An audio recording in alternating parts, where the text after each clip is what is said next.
I didn't do frickin' fantastic on getting the dye off of this thing, but it looks a lot better than it did. That's a normal tone for a person to have, you know? But of course I have to spend some time cutting it because this cut is just damn near horrendous. I would never go out like this, and that's why I just haven't used it yet. But I am glad to have more ability to get the use out of this thing that it was originally created for, instead of it being based on mistakes I made a year ago. Hello boys and girls, we're here to learn about how to make my specific haircut that I've been getting for the last nearly 10 years. I'm not gonna lie, it has pretty much never become different from what I originally started with, and I've just devised the best formula for my face shape that is out of a decade of experience and having several pairs of scissors on hand. First of all, you want to check if the scissors are sharp enough to use with the calloused end around your fingernail. You're going to try and cut the skin a little.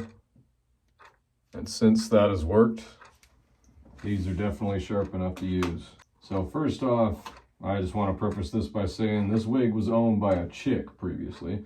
So there's a lot of difference in that haircut. Of course, if you're going by 1960s male haircuts, or whenever it was that guys started having bangs like that, it's pretty much the same, but I don't like that, personally. I think it looks terrible, so I'm gonna have to cut those bangs. I wonder why the hell I haven't done this in a couple years. Maybe it's because I've been experiencing hair loss.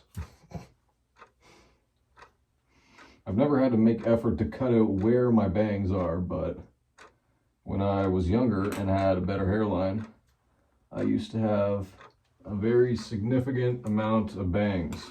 So I'm going to cut out this section in a V.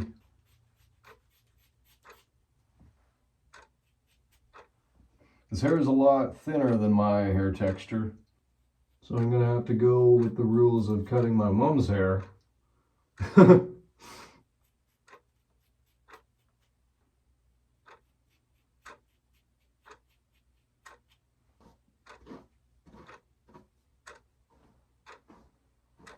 The number one rule for making my bangs is don't get hair in my frickin' eyes.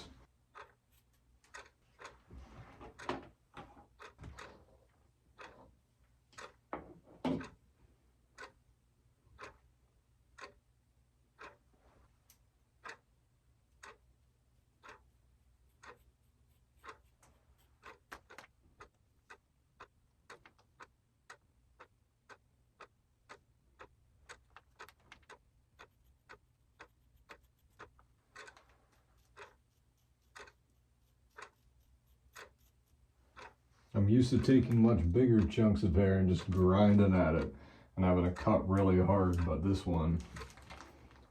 is completely different hair than my own.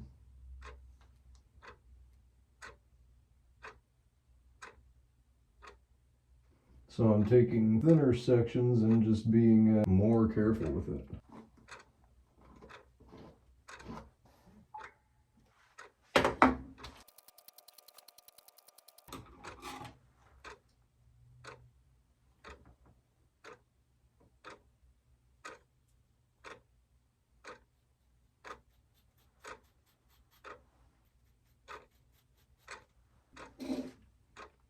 Let's see how that looks. Okay, wow. I'm seeing myself with a hairline I haven't had in, oh frick, 3 years or something. Because my best friend died and then my hair just started falling out. And next summer it'll be 3 frickin' years since that happened. It's just so incredible to have a hairline again. It's almost like it never freaking happened. It's almost like it never happened. I'm used to having to thin it out and thin it out. Some of this is my own hair. All the brown stuff is my own hair, but the green stuff, it is a lot thinner. It's less wavy. It's definitely weird to cut on.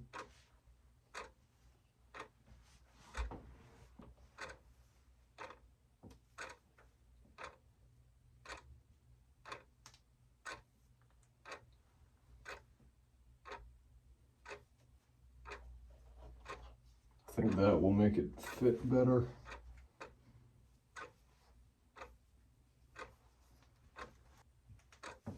But I'm very fortunate overall to be able to just buy a wig for $100 off eBay and it fits me.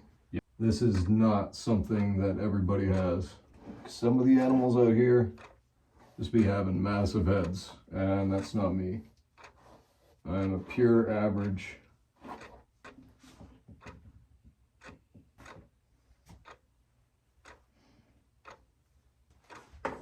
Now the second part of the Ice Between eyeliner haircut is thinning out the side here to essentially create a mullet silhouette, but not all the way. So what I have on the back of this wig is definitely good enough in terms of length. This part is a little long and this one's shorter.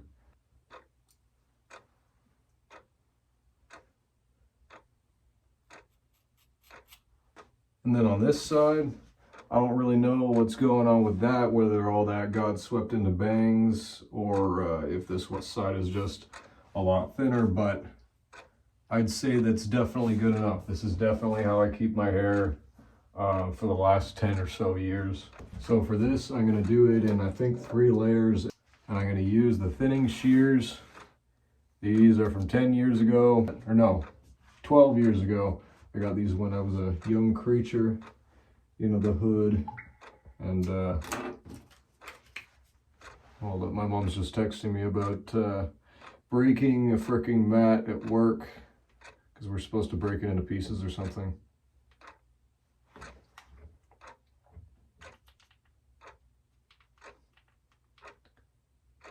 She says it's really thick and I can't fold it over and stand on it and break it like that, but it'll work. So I just say, I think I'll take a look at it. Oh. And she wants to make a piñata out of the box of the thing. I don't know how that's gonna work, but it is not my problem until 30 minutes from now. So unfortunately this section of hair is going to be wasted, but I don't really freaking like this type of hair anyway.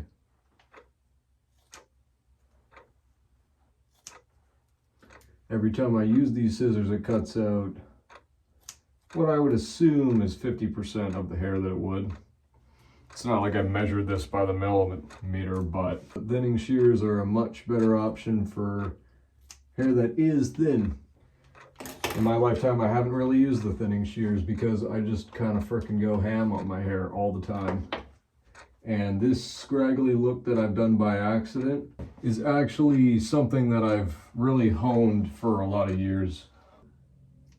Slant towards the bangs, and I'm not really going to be feeling bad about the amount of hair that I'm wasting here. I just don't really want to use this hair. I want it more tapered. I like it short behind the ear. I like all this just cut to approximately 1 or 2 inches from there. But I'm kind of shocked at how little hair there is on this end. But that can all be remedied.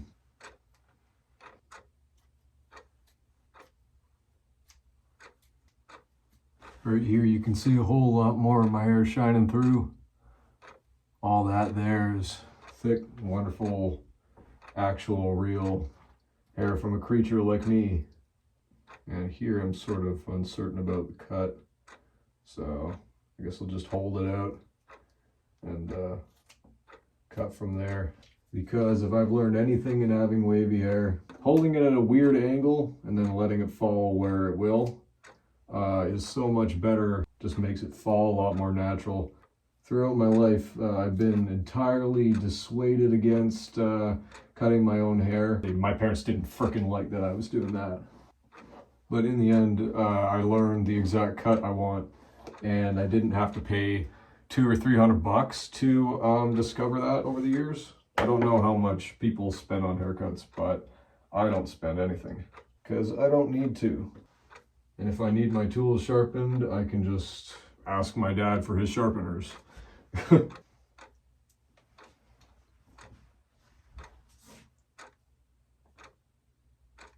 You see, this is pretty much how my hair would look when it was growing out when I was a teenager. This right here, this bump, because I would often make it a lot spikier in the back. And I don't really know if I want that on this. Okay. Anytime I've been unsure about a haircut, I just wear it out for a week and then I continue to go back and touch it up.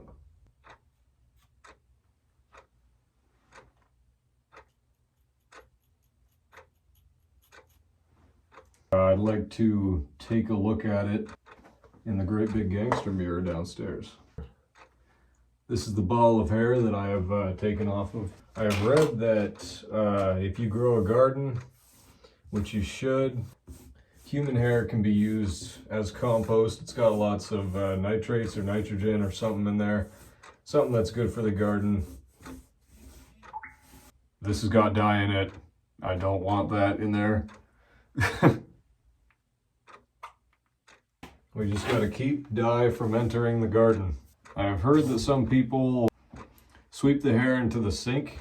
That is disgusting and an easy way to clog the sink. So if you don't really want to grab it with your hands, you can put on one of these face wipes that I have a video of me making. You can just drip that around the sink, whip it around, and then put it into the frickin' laundry bin. I'm looking around for hair on the floor and all I see is previous bits of hair from times that I was brushing my hair before or after a shower. That's the thing people don't tell you about hair loss, is it gets freaking everywhere. You know that joke of, if you have hair loss, just find your hair? Well, I did, right here. Okay. That looks freaking good. I look like my brother, but with green hair, obviously. And a longer beard.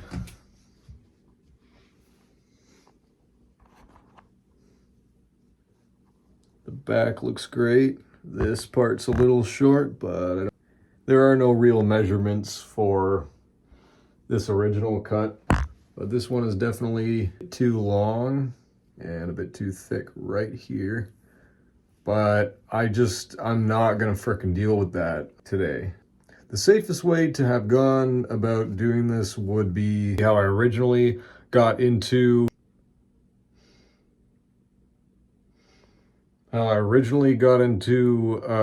cutting my own hair. Basically, you have to workshop it every single day or every couple of days, just cut it a little, and then you get really into knowing the texture and knowing what looks good on you and what points at which you have a cowlick, because me and my mom, we both have right here a spiral that bounces off our glasses.